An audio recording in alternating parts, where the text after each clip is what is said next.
Good morning, my friends. It is Saturday morning. I don't know why I'm saying that. I feel like I'm doing a vlog. It doesn't matter what day it is, but it is Saturday morning and I haven't really even gotten ready for the day, but I thought I needed to get some yarn wound, and I thought that maybe you guys would like to see how to use a Swift and ball winder, which you can't see, but it's right here. And I got mine from Knit Picks, and I know that there's lots of different brands and lots of different ones that you can use, but they all work similarly. So I'm going to show you how to take a hank of yarn and to make it into a cake of yarn. And this happens to be a really thick one.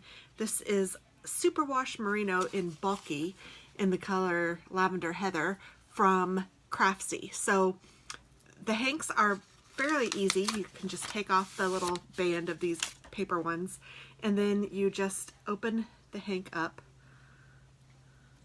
and open it up so it looks like this.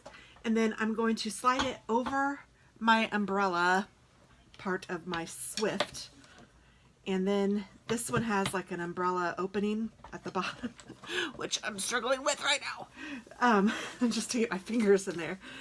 And you just pull it open until it stretches the yarn all the way out. And you want it to be pretty stretched out, and then you can close it. Now this is really great for your hanks of yarn. And I have never unhanked a yarn or unwound a yarn, but apparently you can do that too. Like if you wanted to put something back into a hank after you've caked it for whatever reason you didn't use it, you can go back and unwind it or rewind it maybe. So anyway, a hank of yarn has always it has little things that hold it together so that it's not going to get tangled and yucky. There is one that is key to unwinding the whole thing. I'm going to open that one last. You don't have to, but I like to do that. So I'm just looking around to make sure that there's no other strings holding it together, and there's not. I did take one off already and I didn't tell you guys, but it's just a little string that's holding it together, and you just cut that off and pull it out. And then so when you get to one that looks like this, I just cut the knot off, and that is trash. And then you can see that there is a string that will hold it and make it wind or make it go around. So then now I'm going to angle you guys down to my ball winder so you can see what I'm doing here. Oh. Okay, so I'm going to take this and, well, I'm going to wrap it around the little, kind of like a sewing machine has, the little, I don't know, tensioner. And then in the ball winder there are two little slits, or yes, and you just put this in the two slits like that.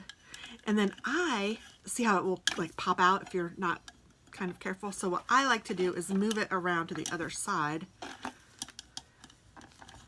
and put it in. Now I have not wound such a bulky yarn before, so this is going to be a first for me as well, I think. I don't think I have. And then you just literally turn this, whoops, which I am not doing a very good job of crafting in real life. I'm going to just start this a little bit just because I feel like the bulkiness of it is great tutorial, Tammy. Way to go. Okay. Seriously, it's very easy. There we go. And I haven't had any problem with going fast or slow, but you can see how this ball winder, or the Swift, is moving as I'm twisting the yarn. Now, if I wanted to stop this, you should stop it at the Swift itself, and then that will stop your ball winding too. And you can see how it like puts it all in different angles and stuff, which is really cool. And then just start it again. So again, if somebody interrupts you and stops, you don't want to just stop, because if you do, the Swift itself will continue to spin and then you could get a tangle. So if you're going to stop, you need to stop the Swift, not the ball winder, or both, but you know what I mean. And then you can just restart it. And I haven't had any problems with going fast or slow. You just want to get all of the yarn off of the Swift onto the ball winder.